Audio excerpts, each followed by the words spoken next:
You're listening to a Faith Matters podcast.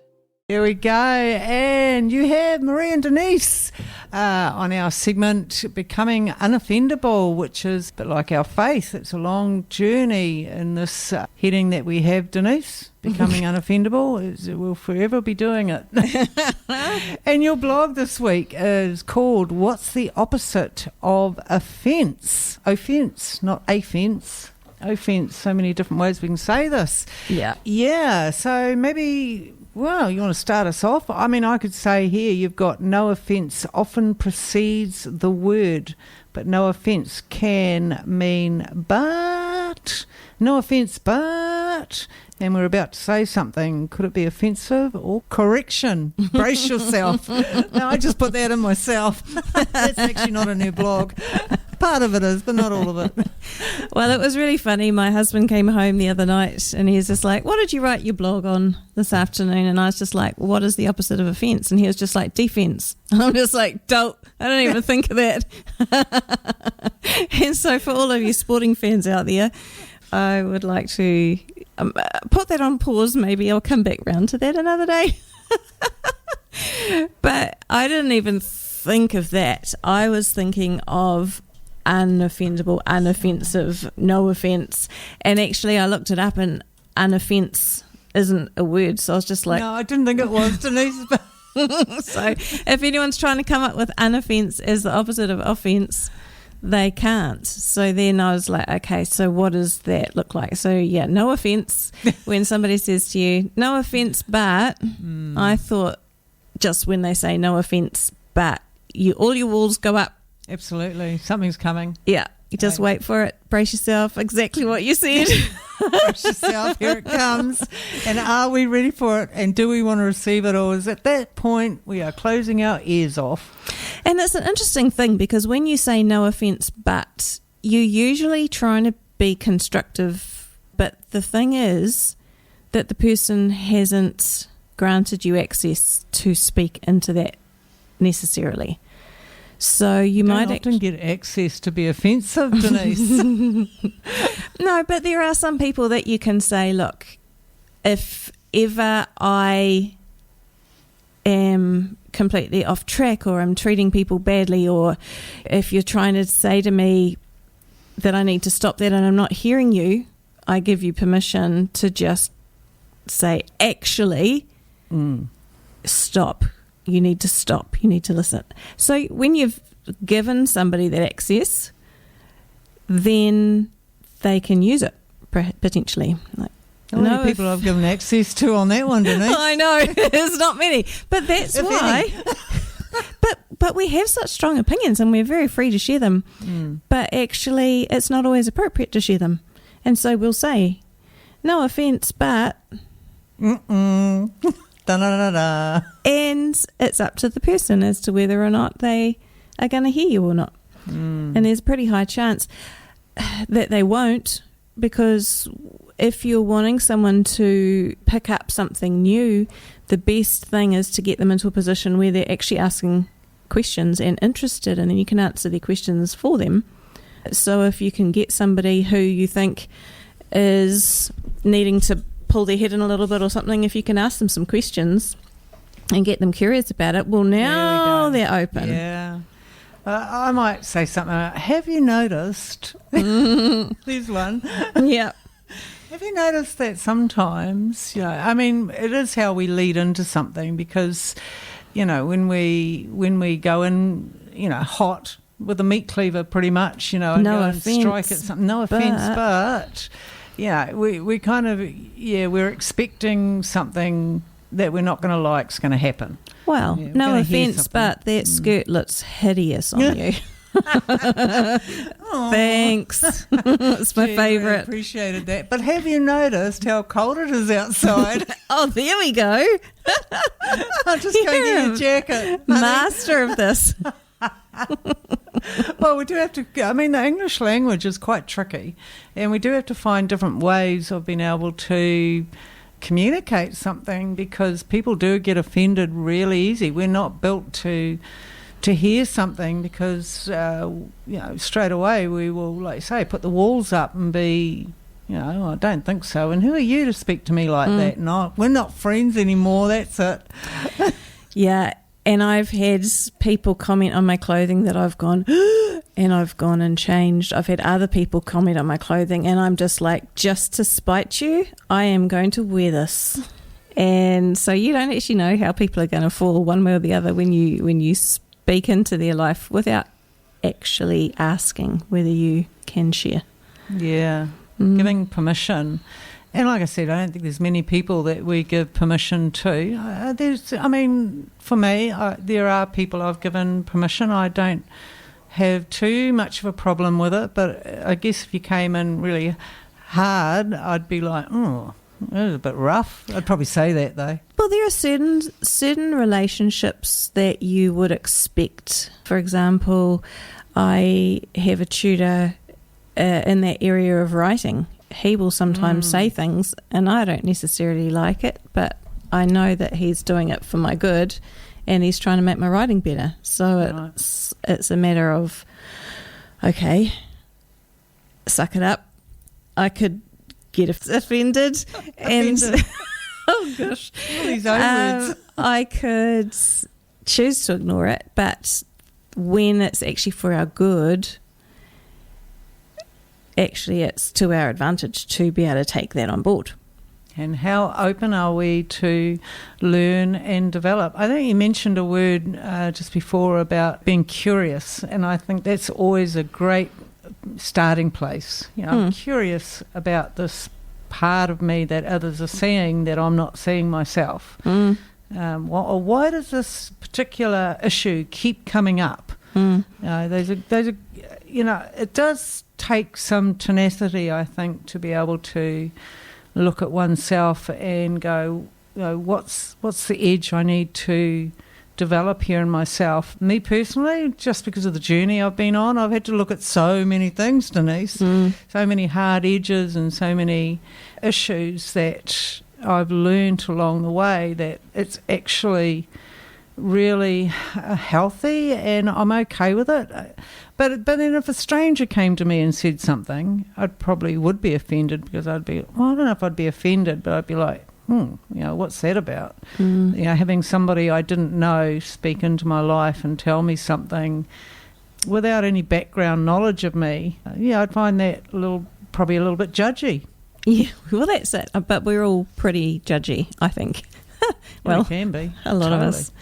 I was at a couple's place for dinner with my husband the other night, and apparently there was this guy that the wife kept saying to the husband, oh, you should meet this guy, you'd really get on well with him. And he's just like, Well, the guy must have talked to a writer, and the writer put together a book about him, biography, I suppose. I don't think he wrote it. But then he actually passed away. And her husband read this book and went, oh, this guy is actually amazing. I wish I'd had the chance to meet him. And she's like, you did. Several times. I gave you the opportunity and you just wouldn't. But that's the difference between somebody who's curious and someone who's not, or somebody who's had the questions have now raised in his mind and he's like, oh, I'd love to hear more about that. Could you tell me more? Well, now the guy's died, so he can't do that. But that's what it's like for us. We can be with the skirt that looks hideous. We might have a friend and we're like, how do I look? Because you want to look nice, and you've now given them permission to give you an honest answer. It doesn't have to be complicated. It doesn't have to be access to some deep, deep part of you. But yep, as I said, I've had some times where the clothes that I'm wearing go and get changed, and I've had other times where I'm just like, I don't actually care what you think. I'm sorry. And sometimes if we ask that about a person too, and it's hard when they go, oh, you look great, when actually you don't. Yeah. Those ones who just are agreeable and don't want to say anything, don't want to cause offence, as you put it. Well, that's just us talking about the no offence part, but then the other one, unoffensive, I was thinking about that as whether unoffensive could be the opposite of offence, but unoffensive is more about the message. the actual message that's coming across. So you could say to somebody, don't step off the curb, and they might be intending to step off the curb, and they might get really offended that you dared to Pull them in. Speak into their life, and then they see the bus that they didn't see before, and then they're like, oh. They could choose to take offence when you say don't step off the curb, or they might not. It wasn't an offensive statement. They can say yes or no, choose to listen, choose to ignore you. They can choose to think that you're an upstart, but the actual message itself wasn't offensive. And you're talking about the bigger picture here. Sometimes others can see the bigger picture and we're just seeing what's in front of us, the curb. But, the other person who's on a different angle can see what's going to happen, and, they're trying to feed you information that it's going to save your life maybe, or cause an accident. And in that moment we can choose to listen or not. I remember when my son was really little, and actually Pastor Roger and his wife, they took him into Hamilton, and my son was never a very good listener. I'm not talking about my youngest one here, I'm talking about my older boy. And he'd just fly off and do things as kids do, and off he goes. And they were crossing the road, and Roger said, "Stop." And my son told me later on he just stopped, because of the voice behind it. Because of the voice behind it. And lucky you did, because there was a car coming, or a bus or something coming, and he would have been hit. But I actually thought it was quite funny because my son never listened. Really, I mean, of course he listened, but he was a kid and he used to just fly off and run off and do things. If you pull him back, hey, come back, son, and he'd be like, just off he goes. And so I was quite surprised and very thankful that he listened to that command, because Roger could see the bigger picture, whereas my boy could just see crossing the road to get to where they were going, and he was excited and he wanted to go. I think the other example of that, which is what I actually used in the blog, is just online. Somebody will say something, the sky is blue, and oh my gosh, the backlash that they'll get. Yeah, but it's white from where I am. It's pretty grey here. Actually, it's dark at night. Whatever. Like, you can say the most innocuous statements and people can fire back at you. It's pretty extreme online. So those were the things that I thought of, and actually in the end, so my husband, who had come home from work yesterday, day before, and said defence is the opposite of offence, I gave him another guess. You gave him another chance because I'm so gracious right. And he actually got it right, and his answer was grace. And that is what I had thought of that the blog was about, was extending grace. Oh, ready, steady, go. Here we go. I'm going to read a little bit out of your blog. It says, extending grace can be a challenge. It goes against our nature and our sense of right and wrong.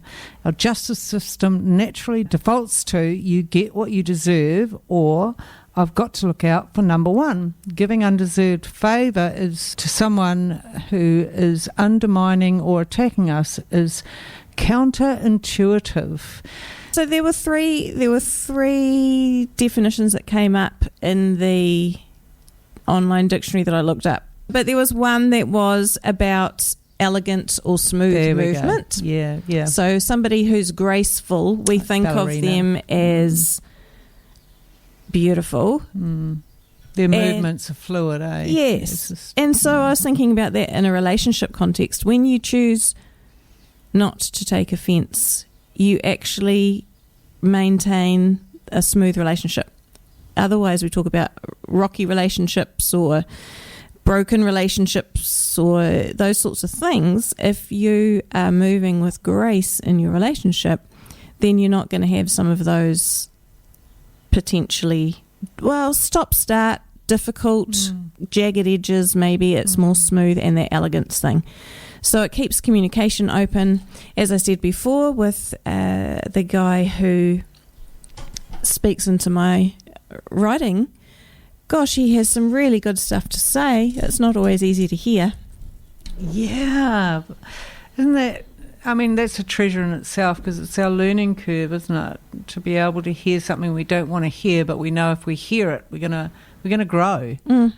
Sometimes we're ready to grow, and sometimes we're not. But like you said before, there was permission given there, and when permission is given, then we can step into that. We can step into growing somebody outside of what they see themselves, that bigger picture stuff. Yeah. Actually, with you talking there about giving permission, something else I talked about in the blog, which we haven't touched on yet, is when I was thinking about, like, some people will be going, how did you get from offence to grace? Like, they don't have any matchy parts to them. But what I was actually thinking of the opposite. When we carry offence, notice the word carry means it's something that we're holding on to. When we carry offence, we describe it as taking offence. And so when I was thinking of the opposite of taking offence, I was thinking it's got to be something, therefore, that we give. So you talked about giving permission. So it might look like that. It might look like I give you permission to give me your honest opinion on my skirt. And I'm going as... Here's a jacket. But yeah, it could be you give permission. It could be giving you the benefit of the doubt. I was talking to a young person recently, and we were talking about when you've got misunderstanding between two people, and I told her the story years ago, and it was actually in one of my early blogs, of I went to a camp and someone in our household was in a cast on their leg, and they'd put a sleeping bag in for this camp. And I looked at the sleeping bag and I thought, there's no way they're actually going to fit their foot into the bottom of this thing.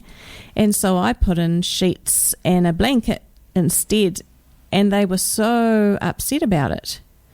And they carried it for years. It was years and years later that it came up. And I'm like, really? Oh dear. Really? But they didn't understand where I was coming from. As soon as I explained, well, you had your leg in a cast, I did not think that you were going to even be able to fit into the thing, let alone you got a few nights away at a camp. So, and it's probably going to be a cold cabin. All those things were there in my mind. You're being mama bear. Yeah. And when they understood that, they're just like, oh, okay, well, that makes sense. What were they thinking, Denise? I mean, what were they? I think their sleeping bag was more of a snuggly to them than I had realised. Right. And so for them to think, okay, I've got that, I'll be fine. That's not... We just thought about it completely differently. And once we got that clarity, things were restored. Not that I knew that they were bad in the first place, but that idea of giving someone the benefit of the doubt. So they've done this thing and you're just like, what on earth? I had that planned. I was really specific about that. I wanted to take my sleeping bag and they've gone and taken it out the boot of the car. Like, what on earth is that about? Right. Giving them the benefit of the doubt that, okay, well, perhaps they saw that from a different perspective. Maybe it is not such a massive insult to me as I thought it was. So it's certainly not one you want to carry for years, Denise. I was thinking there's so many things we could be carrying, but wow, I think this person must have quite a blessed life if that's the burden. I know. How do they say? First world problems. But so you were, giving permission, giving the benefit of the doubt, or giving grace or extending grace. And that's where I landed. I thought, actually, when you extend grace, sometimes you do give people the benefit of the doubt. Sometimes you do give them permission. Sometimes you just treat them with what they don't deserve, which is what you read out before about their undeserved favour, which is another of the definitions that I came across for grace. And undeserved favour really racks you up, because I actually, when I wrote that in the blog, I was just like, just enjoy that for a minute, just sit with the undeserved. Because when someone's done something and it's a little bit hurtful, you can be just so mad. You want to make them pay. Yeah. Let's be honest. So just take a moment and enjoy that undeserved, and then move on, because that's when it gets hard. Yeah. because I think you mentioned in there our ego steps in. We want justice. We want payback. We want others to know, what they did. It's hard to this point we're talking about grace over undeserved favour. Is that how you put it? Yeah.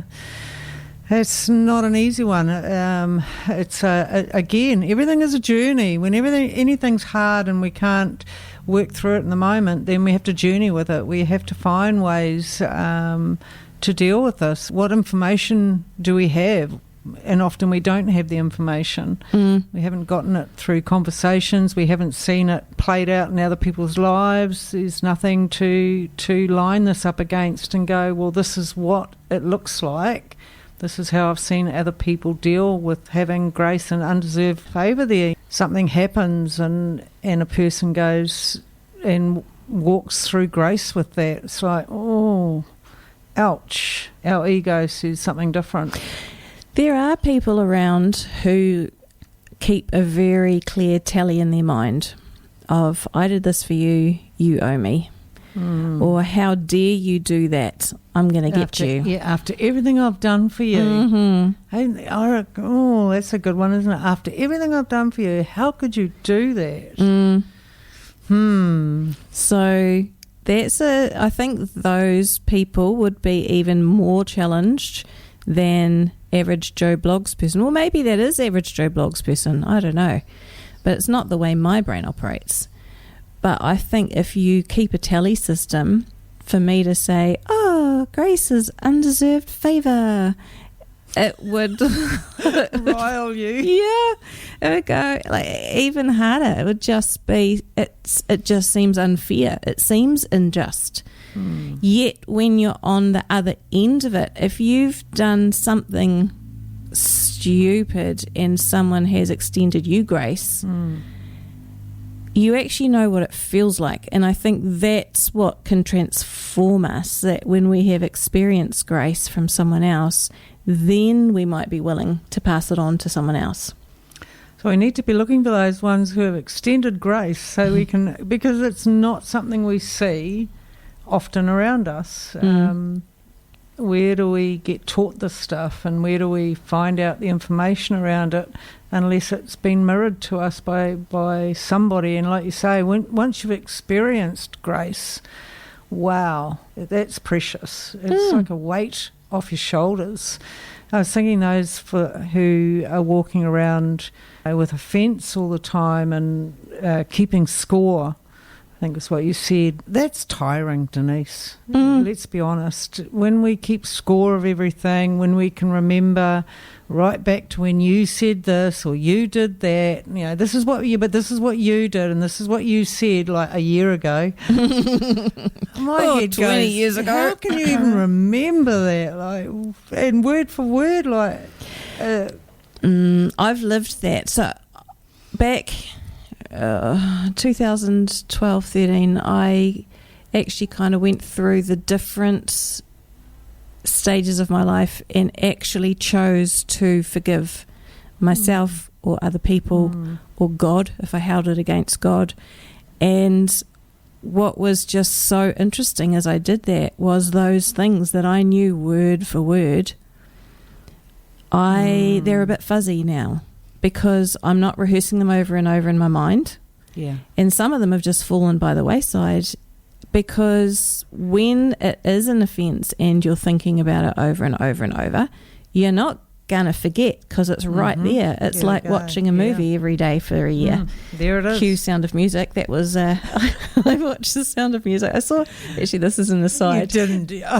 But I saw that the Guinness Book of Records, someone had watched a movie for, I don't know whether it was 400 or 500 times or something ridiculous. And I'm just like, I completely outdid that. When I was young, I watched The Sound of Music every single day for a year, and like multiple days on the holidays, plus the other times I've seen it. And I'm just like, I am sure I'm up there with that world record. You could say that thing word for word, mate. You could probably act it out. Like, actually, she goes dancing off into the hills. Exactly. She goes, Denise. I started singing it the other day. Out of the blue, like I haven't sung it for years, and I was just singing away and every word. And then after a while, and I'd been going for a while, I thought, How are those words even in there? That was a long time ago, but yeah. Long memory bank we've got. You know. Have you ever watched Inside Out, the movie Inside Out? I don't think so. I would encourage people to watch that. If you ever want to know how the mind works, watch Inside Out. It's a cartoon. The colours in it are fantastic. But, wow, yeah, we have a long memory bank in there that will pull out things like random. That little guy running around in there, yeah, I've got that memory. Let me just pull that one out. Yeah, and if we're carrying offence, you are tiring your mind out by doing that, by trying to carry things into the next year, into the next 10 years. You know, when do we drop it off, and how do we have grace over something, or when does something come to an end and we forget holding that person accountable to the day we die? You know, I'll always remember this. I think some things we will never forget. I mean, there's things in my life I'll never forget, but the things that I will never forget are the very things I've learnt a lot from. Oh, yeah. Yeah, so they've been my teaching points. When I was stuck in the remembering and just seeing it as trauma, I was stuck in trauma. I couldn't get out of it. It was like a miry pit, you know, just stuck there forever.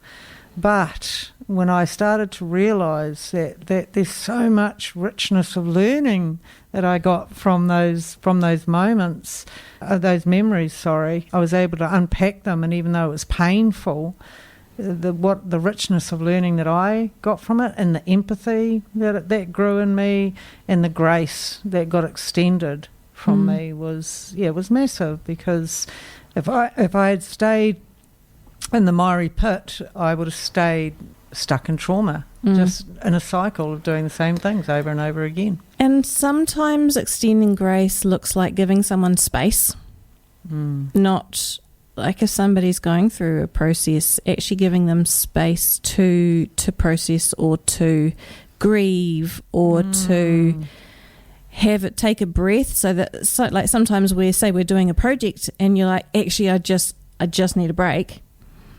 And to step back and actually to be able to rest in that break without somebody going, you should be doing that. And it's like, I know, I was and I'm about to, but like, I just need some space. So sometimes it's not even that somebody's done something terrible that you need to extend them grace for. Sometimes it's actually just letting them be. Yeah, that's perfect. I was thinking maybe just letting them be themselves or do what they need to do, but just letting them be, actually allowing them to, whether it's thinking of grounding themselves, whether it's because sometimes when you have a little fleeting break, it's not enough. I can remember I finished one particular role, and it was quite a stressful role, and for a period of time I didn't work. And I felt useless to society because I was so used to contributing. Yeah. And when I walked the dog each day, I felt guilty. I was just like, who am I to be walking my dog right now when I could be doing something productive? You know, it took me 6 months just to stop feeling stressed when I walked the dog. I mean, that's how ridiculous it can be. So we can look in at someone else from the outside and say, well, that happened months ago. What are you still thinking about that for? But for that person with their nervous system just completely wound up, to go, okay, is there anything I could do to help? Isn't that a great question? Yeah, I love all of this because it means that we're having to look at ourselves and what can I do for another rather than what can I do for me. We're very much about me. Yeah. You know? And this is my needs and this is what I want and this is how I think it should be, allowing another person to be who they are. And, you know, if they need space, you can see that you're stressing them out. You can see that whatever's happening around them is stressing them out. And giving permission to give that person space instead of hammering away until, you know, they explode. And then they go, why'd you explode for? It's actually because you've been hammering for the last half an hour or 10 minutes or whatever it is to a very stimulated person. Yeah. Actually, I had an example of that once. This is going to sound very strange, but I can't remember whether I was at a op shop or somewhere. I took home quite one of those sort of short glasses for drinking water, but sort of quite a chunky one. Maybe it was crystal, maybe it was glass, I'm not sure. And I brought home this old typewriter, and I put the typewriter in the passenger seat beside me as I was driving, and I put the glass in that hollow, I don't know if you remember typewriters, but they had that sort of little semicircle thing where all the letters and numbers came up. So I just nestled the little glass in there, and I think I accidentally, as I pulled my hand away, I tapped one of the keys, and it was just like, oh, that makes a cool sound. So then whilst I'm driving, I'm just tap, tap, tap, and these letters or numbers are flicking up and hitting this glass, and it made such a cool noise. And I did it all the way home. And then like the last time, well, it was the last time because the glass was no more, but there was just this time and I didn't do it harder. I just tapped and it just went poof and shattered everywhere. And I was like, oh. I don't think that was good for it. I went too far. I just shattered that baby. So it's a little bit like that. Sometimes we can just pick. And what we actually, that glass or that person actually just needs to just be left, allow some space and not have us pick, because there will come a point if we don't allow them to recover that actually it just goes And do we want to have the grace to notice that? And that's our growth. That's our personal growth, is when you can notice these things and actually pull back and not do the last tap and then look as though you have no idea what just happened. Why have you exploded? It's for me, it's mind-numbing when people do this. And I've done it in my own life, I'm sure, to many people. When you actually see it in action and take responsibility for what you're doing, then you start to realise, oh my gosh, I've got a lot of development to do. You know, this was actually me. I pushed that. I made that happen. And we take ownership. And how often do we take ownership? And I think grace is all about that, whether we extend it to others or extend it to ourselves. Have grace on your own life to learn. Have grace to be open that you're not perfect, that you don't have all the answers. Grace is a beautiful word that is graceful, Denise. You talked about a dancer before, but having grace and extending it. And there's not going to be accolades around this. Nobody's going to come up. There isn't going to be a choir of people that come up behind you and go, well done, Maree. Actually, I need to do a blog on that. Yay. Again, it's the ego needing to be fed. Did you notice how I let you? I didn't push the last button there. Did you? That is. I mean, we're all sitting painful here because again, it's ego. Ego needs to be fed, and it will so grace is not then coming in and doing another little tap on another side, just to see. That is not what it's about. It is a personal journey. Nobody's going to come and congratulate you. You're going to have to take the personal growth and then see what this personal growth does in others' lives and your life, and are you a better person for it? We talked before about when we experience grace ourselves, that's when we're in a position, perhaps in a greater way, to extend grace to somebody else. When we haven't experienced it, we don't know what we're offering to somebody else, really. And I think that's where it comes back to our faith journey, is that fundamentally we experience grace by exactly what we're talking about at the beginning of the show with Pastor's Corner, with the fact that God is going out of his way to restore relationship with us. And you said that, there's a few things that in your life that you would say, I probably didn't deserve that. And I think all of us have got things that would disqualify us from having what you might call a perfect life, even a good life. All of us have stuff that we do or that happens to us that really is not good. But God has opened a way that we can come to him, even though in our broken state, technically we shouldn't be able to. Yeah. That's the whole thing about with Jesus, that's why we keep coming around to him, is that Jesus came so that he could take all of that bad stuff on himself, with the purpose that now we've got access back to our Father, back to our Creator. And that's basically what our faith is all about, restoring relationship with God. When you have relationship with your Creator, now you can find out your identity, find out your purpose, those sorts of questions that seem to sit with everybody. What am I even here for? What's the point? Who am I? Yep. Those sorts of questions get answered when we're in relationship with God. For sure. How many times have I asked myself those, all of us have asked those questions, what am I even here for? And who am I? And we might believe all the things that have been spoken into us, and there's a whole lot of things that can be spoken over a long time, which you might believe define you as a person. All your past mistakes or all the things that you've done in your life, and this is who you are because of that. This, because of this, and you believe it. Without our faith and without grace sitting right in the middle of that, it takes us down. It's no wonder we're walking around with mind health issues and lots of things in the world that just take us out. I was listening to a song this morning when I was walking, and it was quite interesting. This guy was gritty rock. His awesome. voice was amazing.